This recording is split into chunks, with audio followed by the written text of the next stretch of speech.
በስመ አብ ወወልድ ወመንፈስ ቅዱስ አሐዱ አምላክ አሜን። በድጋሚ ክቡራን አባቶቻችን አእይንተ እግዚአብሔር አበው ካህናት፣ ሊቃውንተ ቤተ ክርስቲያን፣ መምህራን፣ ላይካን ምስጢር ወንድሞች፣ ዲያቆናት፣ በወልድ ውሉድ በክርስቶስ ክርስቲያን በመንፈስ ቅዱስ መንፈሳዊ የተሰኛችሁ ሁላችሁም የልዑል እግዚአብሔር ቤተሰቦች እንደምን ቆያችሁ? አሜን። የበደል የኃጢአታችንን መብዛት በፊቱም ያሳየነውን የምግባር ጉድለት ሳይመለከት ከማያልቅ ልግስናው ከማይጓደለውም ቸርነቱ ዕድሜ ለንስሐ ሰጥቶን በሕይወትና በጤና ርዚት በምትሆን በቀደመች ፍኖት በአባቶቻችን ኦርቶዶክሳዊቷ ተዋሕዶ ሃይማኖት ጥላ ስር የጠበቀን አምላካችን ስሙ ለዘላለም ይክበር ይመስገን። አሜን። በጣም ብዙ በዓል ከመታሰቡ የተነሳ የቱን ለማብራራት እንደምመጥ በጣም የሚቸግረኝ ዛሬ በኩረ በዓላት የበዓላት ሁሉ ራስ ትልቁ በዓል የጌታችን ኢየሱስ ክርስቶስ 9 አበይት በዓላት መካከል ቀዳሚው የመጀመሪያው በዓል ዛሬ ነው የሚታሰበው። ይሄ ዕለት በጣም የተደራረበ በዓል ያለበት ዕለት ነው። ጌታችን አምላካችን መድኃኒታችን ኢየሱስ ክርስቶስ የወደቀውን ዓለም ለማንሳት ለአዳም የተሰጠውን የተስፋ ቃል ለመፈጸም ከሰማይ ወርዶ ከቅድስት ድንግል ማርያም ከስጋዋ ስጋ ከነፍሷ ነፍስ ነስቶ የተጸነሰበት ዕለት ነው ዛሬ። የእሱ ጽንሰቱ ነው። ትስብእቱ ወይም የእመቤታችን ትፍስህቷ የሚነገርበት ዕለት ነው። መላከ ትስብእት መላከ ትፍስሕት የተባለ ዜና የፍሷ ገጽ ቅዱስ ገብርኤል ወደ እመቤታችን ተልኮ ፍስሕት ደስተኛይቱ ደስ ይበልሽ እግዚአብሔር ምስሌኪ ከአንቺ ጋር ነውና እሱ እግዚአብሔር ከሴቶች ተለይተሽ አንቺ ቡርክት ነሽ ብሎ ቃሉን የተናገረበት እርሷም አነጋገሩን እንደ ኒቆዲሞስ ሳምንት እንዘክረዋለን ሳትከራከር እንደ ካህኑ ዘካርያስ ሳትጠራጠር አካሄዱን ብቻ በመመርመር ይኩነኒ ብላ በእሷ ማኅፀን የተቀረጸበት ዕለት ነው ዛሬ። ድህነታችን የተጸነሰሰበት ዕለት ይባላል። ዓለምን ከፈጠረበት ጥበቡ ሰውን ሰው ሆኖ ያዳነበት ጥበቡ ይረቃል የተባለው አካላዊ ቃል ያለ አባት ከእናት ብቻ ሰው ሊሆን በእሷ ማኅፀን ያደረበት በምድር ሰማያዊ ዙፋን ዳግመኛ ሰማይ እመቤታችን ተተክላ ትኖር ከነበረበት ማኅፀኗን መንበር አድርጎ ያደረበት ታላቅ ዕለት ነው። ድህነታችን ተፈጽሞ ጌታችን ኢየሱስ ክርስቶስ ደግሞ የማዳኑን ሥራ 3 ዓመት ከ3 ወር ራሱ ገልጦ ካከናወነ በኋላ በ33 ዓመቱ ሐዋርያትን ይዞ ወጥቶ ዛሬ ያረገበት ዕለት ከሞት የተነሳበት ዕለት ነው። ሞትን ድል ነስቶ ሙስና መቃብርን አጥፍቶ መጋቢት 29 ቀን ማለት መጋቢት 27 ተሰቅሎ መጋቢት 29 እሱ ከሞት የተነሳበት ዕለት ነው። ሞትን ድል ነስቶ የተነሳበት ዕለት ዛሬ ነው። የተጸነሰበት ዕለት ዛሬ ነው። ያ ብቻም አይደለም፣ ዓለምን ካለመኖር ወደ መኖር አምጥቶ መፍጠር የጀመረበት ዕለት ዛሬ ነው። መጋቢት 29 ማለት በቀዳሚ ገብረ እግዚአብሔር ሰማይ ወምድረ በመጀመሪያ እግዚአብሔር ሰማይና ምድርን ፈጠረ ተብሎ የተነገረው ትልቅ ስራ የተሰራበት ዕለት ነው ዛሬ። ያ ብቻም አይደለም፣ ካለመኖር ወደ መኖር የመጣው ዓለም ከመኖር ወደ አለመኖር የሚያልፈው ጌታችን ዳግመኛ ለፍርድ የሚመጣው ዕለተ ደብረ ዘይት ምጽአቱን ያስተማረበት የቦታው መታሰቢያ ነው።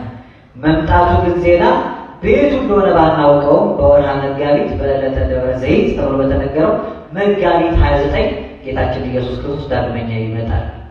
ብዙ መግባር፣ አንደኛ ዓለም መፈጠር የተጀመረበት፣ ሁለተኛ ዓለምም የሚያልፍበት የተፈጠረውን ዓለም አዳም ሲያቆሸው ዳግመኛ ዓለምን ድጋሚ ለመፍጠር በእመቤታችን ማኅፀን እሱ ከእሷ ስጋን የተዋሃደበት ዕለት ነው።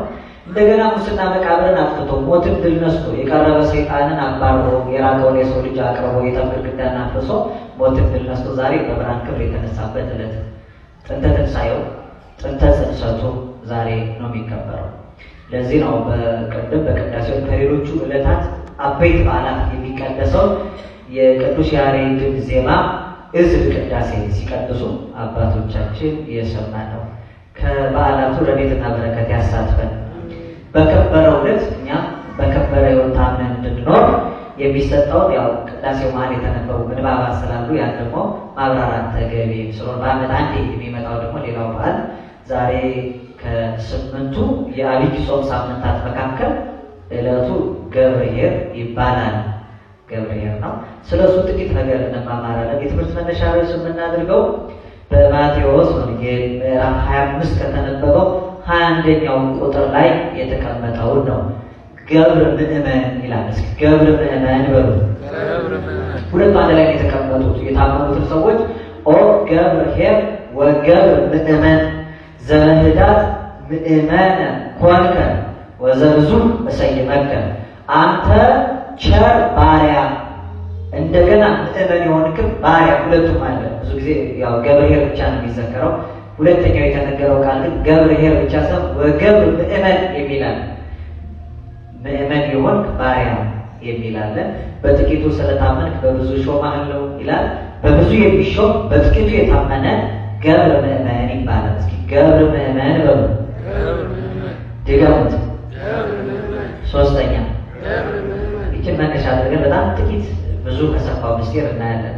ጸልዩ ወሰአሉ ለነሂ ከመ ያርቡ እግዚአብሔር አናቀጸ ቃል ወጸልዩ ሊተ ብዙኃ ከመ እክስቶ ዘክርስቶስ ምስጢር በከመ ይደልዎ የሚንገር።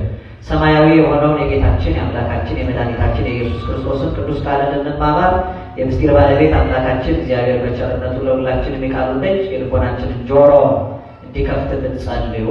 ይልቁንም ልናገረው እንደሚገባኝ መጠን ብቻ እንድገልጠው እኔንም በጸሎታችሁ አግዙኝ። ለእኔ ለደካማ ባሪያ ተናጋሪ አንደበት፣ ለእናንት ለአገልጋዮቹ ሰሚ ጆሮን፣ አስተዋይ የሆነውን ልቦና አምላካችን እግዚአብሔር በቸርነቱ ያድለን። ምስጢር እና ማስተዋልን እውቀትና ጥበብን እንደ በጎ ፈቃዱ መጠን ለሰው ልጆች ሁሉ የሚገልጠው ልሳነ ዓለም ከሳቴ ምስጢር አምላካችን አንዱ እግዚአብሔር መንፈስ ቅዱስ ነውና በበዛ ቸርነቱ ለሁላችንም ከራቀው አቅርቦ ከረቀቀው አጉልቶ ከተሰወረው ገልጦ ከተቀደመው ከፍቶ እንድንረዳ ይርዳል። ፍጥረተ አምሳል እምናምሳላት ከምሳሌዎች ሁሉ ምሳሌ ታጣላት። ምንም አይነት ምሳሌ ከምንም ተገኝቶ ክብሯን የማይገልጥላት መዝገበ ምስጢር የቤተ ክርስቲያናችን አንደበት ሰአሊተ መርገሙ ለአዳም መድኃኒታ ለሔዋን የምንላት የእኛ የሁላችንም ተስፋ የዓለም ሁሉ የመዳን ምክንያት ንጽሕተ ንጹሐን ቅድስተ ቅዱሳን እመቤታችን ድንግል ወላዲተ አምላክ ማርያም በምልጃዋ አትለየን። አምላካችን በቅዱስ መስቀሉ ሁላችንን አጽንቶ ይደግፈን። ምንድነው የሚባለው? ምሳሌ ዘመካሌ ይባላል ርዕሱ። ምሳሌ ዘመካሌ ማለት መካሌ መክሊቶች ማለት ነው። ስለ መክሊቶች የሰጠ ምሳሌ ምዕራፍ 25 ላይ ሳምንት ሲነበብ እንደሰማነው 10 ቆነጃጅት ተብሎ ሰነፎቹና ልባሞቹ የሚነገሩበት፣ ከዚያ ምዕራፍ 24 ላይ ደግሞ የመጨረሻው ዘመን ምሳሌ የተናገረበት ነው። አሁን ይሄ እንደ ምሳሌ መንግስተ ሰማያት እንዴት እንደሆነች የምትሰጠው ርስት ምን እንደምትመስል ነው የሚነግራቸው። እስመ ከመ ብእሲ ዘይነግድ ወፀዋ አግብርቲሁ ወወሃቦሙ ነዋዮ ይትገበሩ ሞቱ ቦ ዘወሃቦ 5 መካሌ 5 መክሊት ወቦ ዘወሃቦ 2 መክሊት ወቦ ለዘወሃቦ 1 መክሊት። ያቺ መንግስተ ሰማያት ይሄንን ነው የምትመስለው። በምሳሌ ነገራቸው። አንድ ጌታ ይላቸዋል። አንድ ጌታ ለንግድ ይሄዳል ወደ ሩቅ ሀገር። ወዴት አልኳቸው? ወደ ሩቅ ሀገር የሚሄድ ሰው አለ። ወደ ሌላ ሀገር የሚሄድ ሰው ባሪያዎቹን ጠርቶ፣ እሱም ሄደው ሌላ ሀገር ስለሆነ ባሪያዎቹን ጠርቶ ለእያንዳንዱ እንዲሰሩ እንዲያተርፉበት መክሊት ሰጣቸው ይላል። ከዚህ መክሊት መካከል 5 መክሊት ይሰጠዋል። እስከ 5 በሉ። 2 ደግሞ ይሰጠዋል። ስንት የተሰጠው? 1 ደግሞ የተሰጠዋል። ስንት የተሰጠው? 5 2 እና 1 መክሊት ሰጣቸው ይላል። ሲሰጣቸው ወደ ለአሃዱ በአምጣነ ይክሉ ይላል። ለእያንዳንዳቸው በሚችሉት መጠን ሰጥቷቸዋል አለና ወንድረ ብዙ መዋዕል አተወ እግዚኦሙ።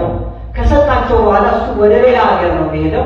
ከብዙ ቀን በኋላ ወደ እነሱ ተመለሰ። መጀመሪያ ወደ ሌላ ሀገር በሉ እስኪ። የሄደው ወደ ራሱ ያልሆነ ሀገር ሌላ ሀገር ሄደው ከሰጣቸው በኋላ ደግሞ ከብዙ ቀን በኋላ ተመለሰ። ከምን ያለ በኋላ ተመለሰ?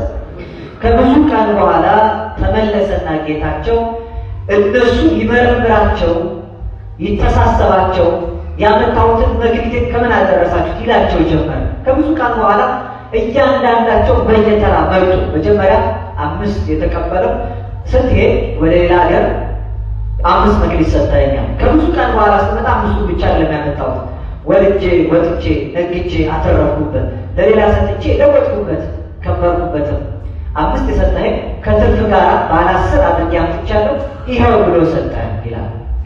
ሁለተኛው ደግሞ መጣ 2 ሰጠኸኝ፣ ሌላ ተጨማሪ 2 አተረፍ። ስንት መክሊት? 4 አድርሼዋለሁ። ስለዚህ ከትርፍ ጋር ይሄው አለ። ባለ 1 ግን መጣና እንዲህ አለ፣ አንተ ጨካኝ መሆንህን አስቤ ፈራሁ። ምክንያቱም አንተ እኮ ባልበተንክበት ትሰበስባለህ፣ ባልዘራበት ታጭዳለህ። ስለዚህ ከጎደለብኝ ደግሞ ትቀጣኛለህ ብዬ ስለፈራሁ መሬት ቆፈርኩና መክሊቱን ቀበርኩታል። ያው አንድ መክሊትን ጊዜው ሲደርስ ከብዙ ቀን በኋላ ስመጣ ስሰማ ያንን አመጣው ይላል። አንተ ባልዘራሁበት ማጭድ፣ ባልበተንኩበት ምሰበስብ፣ ጨካኝ መሆኔን ብታውቅ ወርደህ ወርደህ ትነግድና ታተርፍበታለህ። ሰጥተህ ትለውጠው ነበረ፣ ሌላ ከነትርፉ እንደምፈልግ ታውቅ ነበር። ይሄንን የማይጠቅም ክፉ ባሪያ በሉ ወደ ውጭ ጣሉት። ከሱ ያለውን አንዱን ልጠቁ ሰሉበት። 10 ላደረሰው 5 ለሰጠሁት ለዚያ ሰው ስጡት። ለዘቦ ይሁንቦ ወለዛ አልቦ ዘቦ ይሐይድቦ፣ ላለው ይሰጠዋል ይጨመርለታል ይበዛለታል፣ ለሌለው ግን ያው ያለው ይወሰድበታል። ይሄንን የማይጠቅመውን ባሪያ ወደ ውጭ ጣሉት። በዚያ ለቅሶና ጥርስ ማፋጨት ይሆናል። ይሄ ገጸ ንባቡ ነው። ስለ ቃሉ አምላካችን እግዚአብሔር ስሙ የተመሰገነ ይሁን። ይሄ ነው በቅዳሴው መካከል ሲነበብልን የሰማነው። የመጀመሪያው 5 የተሰጠው 10 አድርጎ ሲሰጥ ጌታችን ግን የተናገረው ንግግር አለ። እንዲህ አለ፣ ኦ ገብርኄር ወምእመን ዘበህዳት ምእመን ኮንከ ዲበ ብዙ እሰይመከ ባ ውስተ ፍስሓሁ ለእግዚእከ፣ ወደ ጌታ ደስታ አንተ ግባ፣ በጥቂቱ ታምነሃል፣ እኔ ግን በብዙ ሾምሃለሁ። አንተ ቸርና ታማኝ ባሪያ አለ። ቸርና ታማኝ ባሪያ ነው። ቸርና ታማኝ ባሪያ ቸር የሚለው ገብር ተብሎ ኄር ተብሏል። ገብርኄር ወምእመን በሚለው ምእመንና ቸር የሆንክ አንተ አገልጋይ ወደ ጌታ ተብላ ግባ አለ። ይህ ምሳሌ ነው። እንግዲህ ወደ ሩቅ ይሄ አገር ሄደው ጌታችን ነው፣ የሁላችን ጌታ ፈጣሪያችን አምላካችን። ይህ ጌታችን ኢየሱስ ክርስቶስ ወደ ሌላ አገር የሚሄድ ተብሏል። ወዴት አገር የሚሄድ? ምክንያቱም ዛሬ በተበሰረው ታላቁ ዕለት ጌታችን ሲጸነስ ስጋ ለብሷል። የስጋ አገሩ ደግሞ ይሄ ምድር ነው። ይሄንን እንግዳ የሆነውን ስጋ ዛሬ ድል ነስቶ ከሙታን መካከል ካስነሳው በኋላ ወደ ሰማይ ይዞት አርጓል። ወደ ሌላ ሀገር የሚሄድ ማለት አገሩ ከምድር የተገኘ ምድራዊ ሰው ከአፈር የተገኘ ወደ አፈር የሚመለስ ሆኖ ሳለ ይህ ስጋ ከሙታን ተነስቶ ዳግመኛ ወደ ሌላ ሀገር ይዞት ይሄዳል። ወደ ሌላ ሀገር ይዞ ከመሄዱ በፊት ግን ሌላ ሀገር ከተባለ ሰማየ ሰማያት መንበሩ ጽርሐ አርያም ክቡር ናት። ወደዛ ከመሄዱ በፊት ለእያንዳንዳችን መካሪ ወይም መክሊቶችን ሰጠን እንድንሰራበት እንድንጠቀምበት መክሊቶችን ሰጠን። ያንን መክሊት ደግሞ ከብዙ ቀን በኋላ ሲመለስ ይላል። ከምን ቀን በኋላ ሲመለስ? ከብዙ ቀን። ብዙ ቀን የተባለው ምሕረትን ማብዛቱ ይቅርታን ማስፋቱ እሱ ደብረ ምሕረት ባለ ትዕግስት የሰጠንን መክሊት እንድናተርፍበት እንድንጠቀምበት ራሳችን እንድንጠቅምበት ብዙ ቀን ይሰጠናል። ብዙ የደስታ ዘመን ይሰጠናል።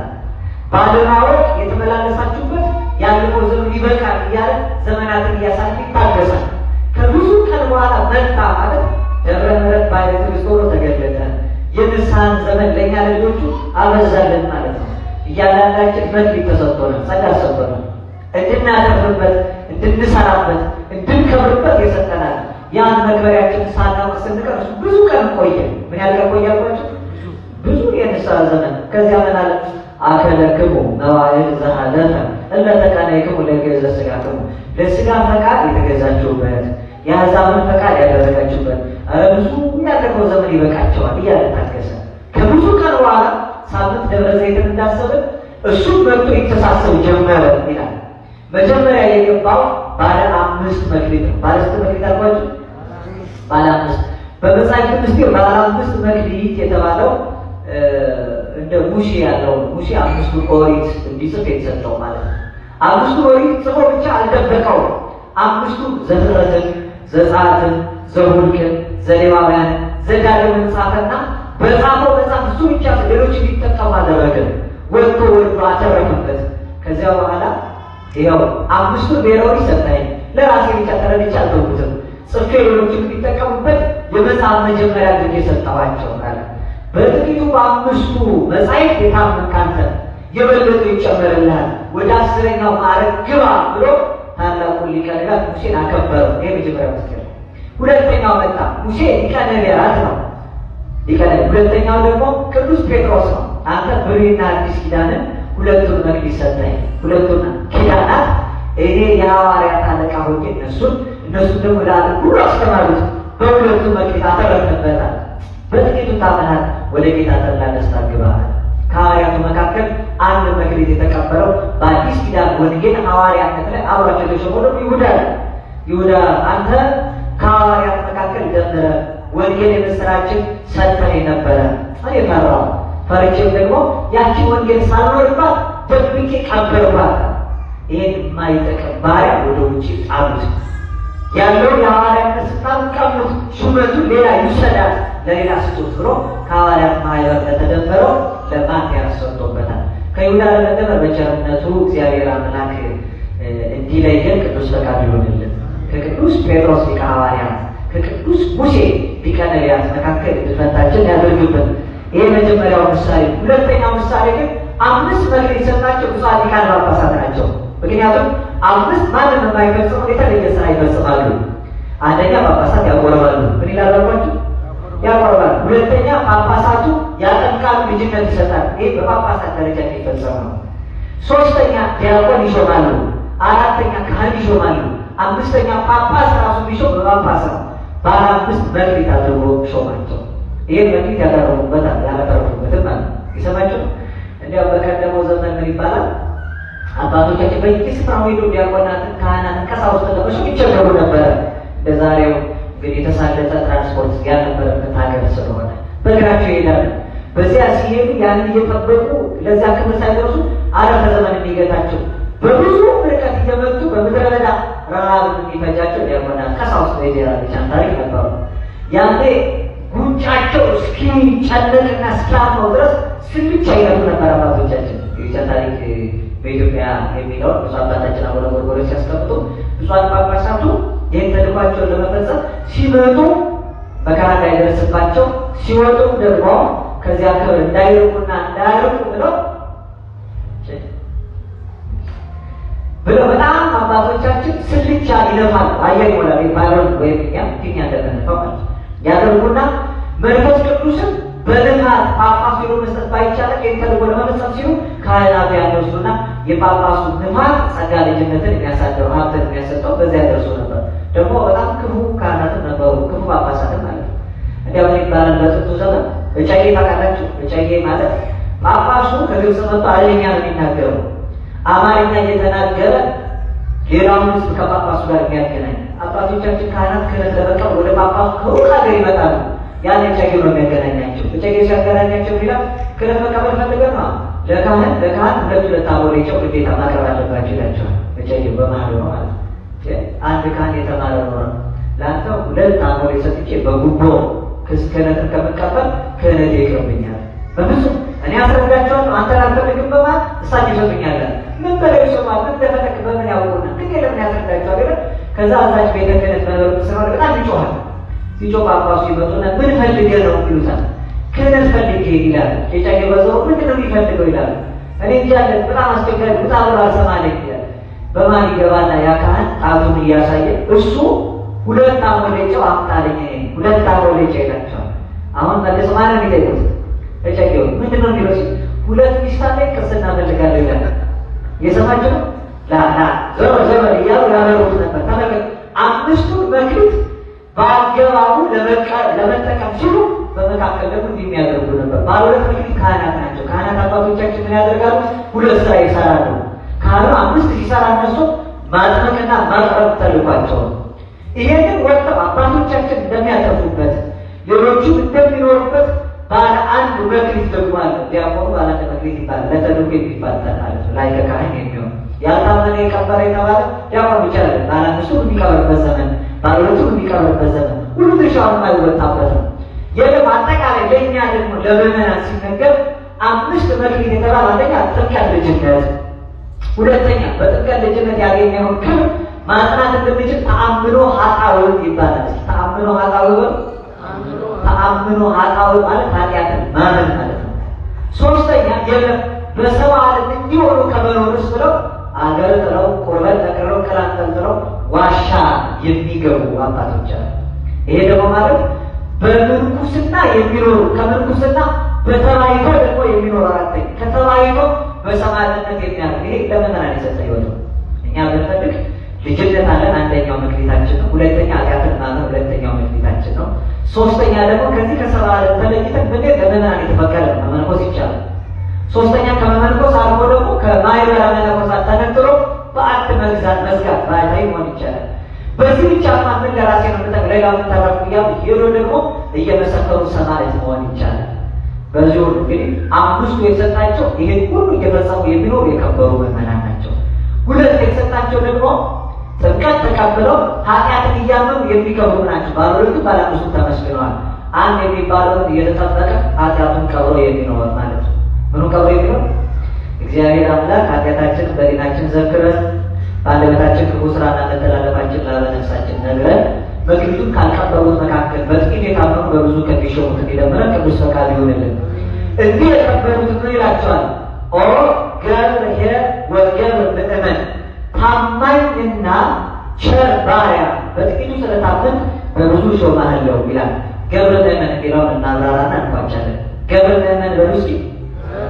ሁለት ቃል ገብርና ምእመን የሚል አንደኛ ገብር የሚለው ባሪያ፣ አገልጋይ፣ ሎሌ፣ ታዛዥ ማለት ነው።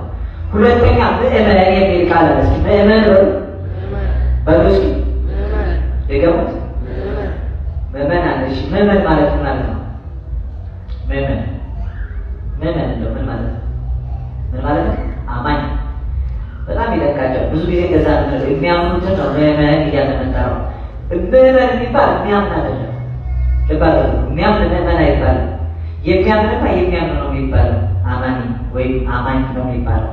ምእመን ማለት ከማመን ከፍ ያለ ነው። ምንድን ነው ያላችሁ ብሎ ምእመን ማለት ታማኝ ማለት ነው። አማኝ ሳይሆን ታማኝ። እስኪ ታማኝ በሉ። እምነት ብቻ ያለው ሳይሆን ከእምነት ጋር አብሮ ስራ ያለው ሰው ምእመን ይባላል። እኛ ብዙ ጊዜ ምእመናን እንባላለን በልማድ ነው። ሃይማኖቱ አለ። በሃይማኖት ስንኖር አምነን ያመነውን አምላካችንን ታምነንለት አንኖርም። ምእመን የሚባለው እምነት ከምግባር እንደ ነፍስና ስጋ ተዋህዶለት ስጋውን ለነፍሱ ነፍሱን ለፈጣሪው አሳድሮ የሚኖር ያመነ ብቻ ሳይሆን የታመነ ምእመን ይባላል። የታመነ ምን ይባላል? በጣም የሚለቃችሁ እኛ ምእመን መባል እንኳን የማይገባን መሆናችን እንድናውቅ ይረዳል። መጀመሪያ ምእመን የሚባለው ማነው ታውቃላችሁ? እግዚአብሔር ምእመን ይባላል። እስኪ እግዚአብሔር ምእመን ነው በሉ። እግዚአብሔር ምንድን ነው? ልበ አምላክ ቅዱስ ዳዊት በመዝሙረ ዳዊት መዝሙር 26 ቁጥር 3 ላይ እግዚአብሔር ምእመና ለሕይወት፣ እግዚአብሔር የሕይወቴ ምእመን ነው፣ የሕይወቴ መታመኛ ነው ማለት ነው። የእግዚአብሔር ምእመንነቱ ታምኖ ዋጋ መክፈል ነው። እግዚአብሔር ዋጋ ይሰጠናል እንለዋለን፣ እናምናለን። ልታስሱ ለእኛ ይታመንልናል፣ ታማኝ ነው። እግዚአብሔር ይታመናል ማለት እኛ እናምነዋለን፣ አምነነው ዋጋ እንደሚከፍለን ደጅ ስለምንጠራው ታምኖ ዋጋ ይሰጠናል። ለእያንዳንዱ ለስራው ከፍሏል፣ ዋጋዬ ከእኔ ጋር ነው ብሎ ተስፋ ይሰጣል። የተስፋውን ቃል ለመፈጸም የታመነ አምላክ ነው። ሊቀ ሐዋርያት ቅዱስ ጴጥሮስ በአንደኛ ጴጥሮስ መልእክቱ ምዕራፍ 4 ቁጥር 19 ላይ እንደ እግዚአብሔር ፈቃድ መከራን የሚቀበሉ መልካም እያደረጉ ያማጽኑ ነፍሶሙ ኀበ ምእመን ፈጣሪ በገቢረ ሰናይ፣ መልካምን በማድረግ ነፍሳቸውን ምእመን ወደሆነው ፈጣሪ አደራ ይስጡ። ምእመን ወደሆነው ፈጣሪ ማለት ወደ ታመነው አምላክ አደራ ይስጡ ነፍሳቸው ይላል። የታመነ አምላክ ይባላል ፈጣሪያችን። ስለዚህ ምእመን የመጀመሪያው ስም የእግዚአብሔር ስም ነው። እግዚአብሔር ምእመን ይባላል። ምእመንን ተራ እንዳናደርገው እግዚአብሔር ምን ይባላል? የእግዚአብሔር ምእመንነቱ ግን ዋጋ ለመስጠት የታመነ ስለሆነ ሕይወታችን መታመኛ ስለሆነ፣ ስለዚህ እግዚአብሔር ምእመን ይባላል። ከእግዚአብሔር በታች ከሁላችን ከፍጥረት ሁሉ በላይ የሆነችው እመቤታችንን ያው ዛሬ በጣም ክብሯ የሚነገርበት ዕለት ስለሆነ እሷ ምን ትባላለች? ለወንድ ነው ምእመን የሚባለው። እንግዲህ በሴት አንቀጽ ምእመን የሚለው ቃል ማእምንት ትባላለች። እስኪ ማእምንት በሉ። ሴቶች ምእመናት ወይም ማእምንቶች ይባላሉ። የታመኑ ማለት ነው። እመቤታችን የታመነች ናት። እሷ የታመነችው በሁለት በኩል ነው። አንደኛ ኖራ ለፈጣሪዋ ሕይወቷን አስገዝታ ደጅ ስለጠናች በእምነቷ ላይ ምግባር ስለነበራት እመቤታችን ምእመን ትባላለች። ሁለተኛ ምእመን የምትባለው ራሷ እመቤታችን ዋጋ ለኛ አምላካችን እንደሚሰጠን አምነን ስንኖር እሷ ደግሞ ዋጋ ለማሰጠት የታመነች ናት። ፈጣሪ ዋጋ ለመስጠት እሷ ዋጋ ለማሰጠት የታመነች ናት። አሁን ውዳሴ ማርያም ላይ ምን እንላለን? ማርያም ንጽሕት ድንግል ወላዲተ አምላክ ማይምን ሰዓሊተ ምሕረት ለወልደ ሰብ ሰዓሊ ለነ በክርስቶስ ወልደኪ። ድንግል ማርያም ንጽሕት ድንግል ማርያም የታመነች አምላክን የወለደች የምሕረት አምላክ ናት። ይህ በሁለት መልኩ ይፈታል። አንደኛ ወላዲተ አምላክ ማይምን ተብሎ፣ ሁለተኛ ማይምን ሰዓሊተ ምሕረት ተብሎ። የታመነች አምላክን የወለደች በሉስ የታመነች አምላክን የወለደች አምላክን ለመውለድ በተገባ የተገኘች ለአምላኳ የታመነች ማለት ነው። ሁለተኛ የታመነች የምሕረት አምላክ በሉስ የታመነች የምሕረት አምላክ እኛን ከፈጣሪ ለማስታረቅ የታመነች በቤታችን ቅድስት ድንግል ማርያም ናት። እርሷ የምታማልድ ታማኝ ናት። ቅድም ቅዳሴው ላይ ክቡር አባታችን የነቢያቱ የጻድቃኑ የሰማዕታቱ ክፍል በጣም ርስት ባለበት ሁሉ አንቺ እኮ ባለ ርስቱ ዋናው ነሽ።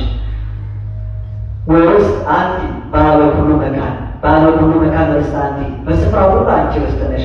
ርስት ብቻ ማለሽ ስምሽ በእግዚአብሔር ዘንድ ለማማለድ ወስሉስ ምኪባል እግዚአብሔር ባለስልጣን ነው ስሉጥ ይላል። ስምሽ በእግዚአብሔር ዘንድ ለማማለድ የሰለጠነ ነው። የታመነች የምሕረት አማላጅ ናት። ሌሎቹ ሲለምኑት ጌታችን ፈጣሪያችን እባክህ ማራቸው እያሉ ይለምናሉ። እርሷ ግን ማንም የማይለምነው ልመና ብቻዋን ትለምናለች። ልጄ ትለዋለች። ምን ትለዋለች? በፍጡር ወገን ማንም እርሱ ልጄ ሆይ ብሎ ሊለምነው የሚችል የለም። እንደ ልጅነቱ እሱ እሷን እናስሎች መለመን ብቻ ሳይሆን ስልጣኗ ማዘዝም ጭምር። ስለዚህ እሱ ለመውለድ ታማኝ ስለነበረች ማይምን ወላዲተ አምላክ እንላታለን። እኛ ከእሱ ለማስታረቅ ደግሞ የታመነች ስለሆነች ማይምን ሰዓሊተ ምሕረት እንላለን። የእሷ ልመና ይሰማል። የእናት ልመና ስለሆነ ፊት አያስመልስም፣ አንገት አያስቀልስም፣ ልብ አያስቸግርም። የእናት ልመና በርህራሄና በርህራሄ በፈጣሪ የሚሰማ ልመና ይባላል። በአማላጅነቷ ኦ መስተምህር አስተምህሪ ለነ ቸሪቱ አማላጅቱ ወይ ማልጅን አስታርቂን ስንላት በቤታችን በታመነ ልመናዋ ለሁላችን ትድረስልን። ፈጣሪያችን ምእመን ይባላል። ሁለተኛዋ አይነት በቤታችን ቅድስት ድንግል ማርያም ናት። ሶስተኛዎቹ ምእመናን ደግሞ ቅዱሳን መላእክት ናቸው። ጠዋት እንኳን አርፍጄ ክልፋም ላይ ስመጣ አባታችን ሰዓታት ያደርሱ ነበር። ስለዚህ ኩሎሙ የሚባል የምስጋና ክፍል አለ። በዚህ የዘወትር ኩሎሙ ላይ ተሳሃለነ እግዚኦ በእንተ ሚካኤል ምእመንከ ወበእንተ ገብርኤል አብሳሬ ትስብእትከ ወበእንተ ሩፋኤል መልአክ አቃቤ ትእዛዛቲከ ወበእንተ ኡራኤል ገባሬ መንክራቲከ። ድንቅህን ስለሚያደርገው ስለ ቅዱስ ኡራኤል፣ ደግሞ ግን ስለሚጠብቀው መልአክ ስለ ቅዱስ ሩፋኤል፣ የልደትን የምስራች ስላበሰረው ስለ ቅዱስ ገብርኤል፣ ምእመንን ስለሆነው ስለ ቅዱስ ሚካኤል አቤቱ ማረን እንለዋለን። ስለ ምእመኑ ቅዱስ ሚካኤል ሁላችንን ይማረን። ቅዱስ ሚካኤል ምን ማለት? ምእመኑ አባ ጊዮርጊስ ዘጋስጫ መላእክት ምእመናን ይላቸው። ለምን? ታምነው ስለቆሙ። ቅዱስ ገብርኤል ባለንበት ጸንተን እንቁም ያለውን ቃል ተቀብለው ጸንተው ስለቆሙ። ስለዚህ ራሱ ፈጣሪያችን ዋጋ ለመስጠት የታመነ ነው። እመቤታችን እሱን ለመውለድ የታመነች ናት። ለእኛም ምሕረትን ለማሰጠት የታመነች ናት። ተግተው ጸንተው የሚያገለግሉ በሃይማኖት ውስጥ ጽናት የታየባቸው መላእክት ምእመናን ይባላሉ። እነሱ ምእመናን በተባሉበት እኛ ምእመናን እንባላለን። እስኪ አስበን እንባላለን። ይከብዳል። ስለዚህ ምእመን ማለት እንደው የተናቀ ቃል እንዳይመስላችሁ፣ ተራ ንግግር እንዳይመስላችሁ። ምእመናን የእግዚአብሔር ቤተሰቦች ስትባሉ እግዚአብሔር በቸርነቱ ለምእመንነት ለመታመን ያውቃል ብላችሁ በትህትና መቀበል የሚጠበቅባችሁ። ይሄኛው ባሪያ ብቻ ነበር። ለውጦ ሸጦ አትርፎ ሲመጣ ግን ቸር ብቻ አይደለም ምእመን ተብሏል። ገብርኄር ወገብረ ምእመን ቸር። ምክንያቱም ገባዬ ነዳይ መፍቀሬ ነው የሆነ ያልቀበል ለሌላው ሰጥተህ ያተረፍክበት ቸር። ሁለተኛ ቸር ብቻ ሳትሆን የታመንክ ምን ያለ የተሰጠህን ታምነህበት ወጥተህ ወርደህ ያመጣኸው ምእመን ብቻ አይደለም። ገብር ብሎ ደግሞ ጌታችን ኢየሱስ ክርስቶስ ለምእመኑ ስሙን አጽንቶ ተቀብሎታል። ገብር የሚባለው ባሪያ ማለት ነው። ባሪያ በሩስ ሰው በሶስት መልኩ ባሪያ የሆነ በስንት መልኩ አልኳቸው? የባሪያ ልጅ ታውቃላችሁ? ለወድቃ ለሚኖር ሰው መንገድ ከባድ በዚህ አካባቢ ነው ታውቋል። የበለጠ ደግሞ በታሪክ ምክንያቱም ኢትዮጵያውያን ባሪያ ምን እንደሆነ ታውቃላችሁ ሲባል ስላልተገዙ አያውቁትም ኢትዮጵያውያኖች። የሰማችሁ? ምክንያቱም ኢትዮጵያዊ ነኝና ባርነት ምን እንደሆነ አላውቅም ይላል ሲናገር። ባሪያ የሚባል ባርነት በስጋ ባሪያ ማለት በሶስት መልኩ አንድ ሰው ባሪያ ይሆናል። አንደኛ ልክ ይህንን ሀገር እንግዲህ ከዛ ምዕራባውያኑ እየመጡ እንደገዙት በፈረስ አንገት በጦር አንደበት ዘምተው የማረኩትን ባሪያ ይሉታል። ካልሆነ ደግሞ ካልማረኩት እነሱ ጋር የሚሄዳል በሸማ ጥቅል በወርቅ እንክብል ከገበያ ተደራድረው የገዙትን አገልጋይ ባሪያ ይሉታል አይደል? የባሪያ ንግድ የሚባለው ወረራ የሚባለው ሰዎችን ባሪያ ለማድረግ ነው። ሶስተኛው ባርነት ግን ልደ ቤት ባሪያ ይባላል። መጀመሪያ በጦር አንገት በፈረስ አንደበት ዘምተው ወግተው የማረኩት እንደሆነ እሱ የሚወልደው ልጅ የባሪያ ልጅ ባሪያ ይባላል። ወይ ደግሞ በሸማ ጥቅል በወርቅ እንክብል ከገበያ የገዙትን ልጅ ከወለደ ቤት ውስጥ የባሪያ ልጅ ባሪያ ይባላል። ዘምተው የወጉትን ባሪያ ይሉታል፣ ከገበያ የገዙትን ባሪያ ይሉታል። ዘምተው ከወጉትና ከገበያ ከገዙት መካከል የተወለደ ልጅ በቤት ውስጥ ካለ የባሪያ ልጅ ባሪያ ሊሆን ይኖራል ማለት ነው። ዲያብሎስ እኛን ቀድሞ ባሪያ አድርጎ ነበር። በሶስቱ ዲያብሎስ እኛን ይገዛል። አንደኛ በጦር አንደበት በፈረስ አንገት ዘምቶን ለመውጋት በልበ ከይሲ ወደ ገነት ዘመተና እኛን በከንቱ ውዳሴ አታለው ባሪያ አደረገን። የእግዚአብሔር ልጆች የነበረው እኛን ዘምቶ የማረከን። ከዚያ በኋላ ወደ ምድር ስንመጣ ደግሞ ባርነት አጸናብን። ባርነቱ ጸናብን፣ መከራ በዛብን ስንለው እንግዲያውስ ባርነታችሁን አምናችሁ በዚህ ፈርሙልኝን አቀለላችኋለሁ አለ። ልክ በሸማ ጥቅል በወርቅ እንክብል በገበያ እንደመደራደር እንዳቀለላችሁ ትፈልጋላችሁ? እሺ አምናችሁ ለመኖር እኔ ጋር ባሪያ እንድትሆኑ እዚህ ላይ ፈርሙልኝ። በመንታ ደንጊያ ላይ አዳም ገብሩ ለዲያብሎስ ሔዋን አመቱ ለዲያብሎስ ሲል የባርነት ስም ጽፈው አዳምና ሔዋን ለዲያብሎስ ባሪያ ሆኑ። በሁለተኛው መንገድ ሶስተኛ ልደ ቤት በቤት የተወለደ ባሪያ እንደሚሆነው የአዳምና የሔዋን ልጆች በሙሉ 5500 ዘመን ባሪያ ሆኑ። ታዲያ ጌታችን ኢየሱስ ክርስቶስ ደግሞ ወደዚህ ዓለም መጣና ከዲያብሎስ ባርነት እኛ በሶስት መልኩ ነፃ ወጣ። አንደኛ በጦር አንደበት በፈረስ አንገት ዘምቶ ጌታችን ኢየሱስ ክርስቶስ ሁላችንን ከዲያብሎስ ባርነት ነፃ ወጣ። በፈረስ አንገት በጦር አንደበት ማለት መፍቀሬ ጥበብ ሶሎሞን በመጽሐፈ ምሳሌ ምዕራፍ 21 ቁጥር 31 ላይ እንደሚል ቃል ተናግሯል። ፈረስ ያስተዳሉ ለዕለተ ጸብ ረድኤት እሰ እምኀበ እግዚአብሔር ይከውን። ፈረስ ለጦርነት ቀን ይዘጋጃል አለና ድል ግን ከእግዚአብሔር ዘንድ ነው አለ። ለጦርነት ቀን ምን ይዘጋጃል? ለጦርነት ቀን የተዘጋጀ ፈረስ አንደኛው እርሱ ከሰማይ ሲወርድ ዙፋኑ፣ ከምድር ሲያርግ መሰላሉ፣ እግዚአብሔርን ሰዎችን ሲያይ መስታወት፣ ሰዎች እግዚአብሔርን ሲያገኝ ድልድይ የሆነች ጻዕዳ ፈረስ እመቤታችን ቅድስት ድንግል ማርያም ናት።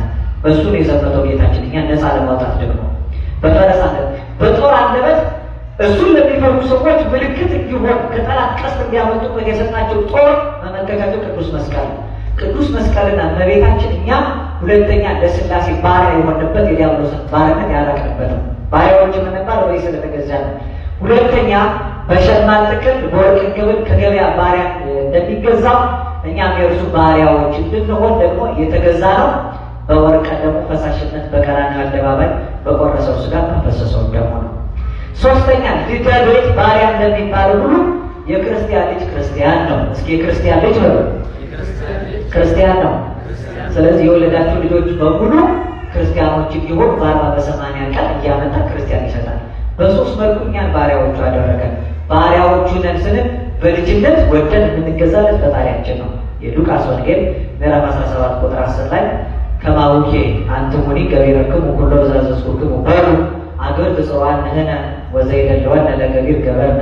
እኔ ሳዛችሁ የታዛችሁትን ሁሉ ስታደርጉ እናንተ እንዲበሉ እኛ የማንጠቅም ባሪያዎች ነን፣ ልናደርግ የሚገባው እናደረግን። እስኪ ሁላችሁም የማንጠቅም ባሪያዎች ነን በሉ።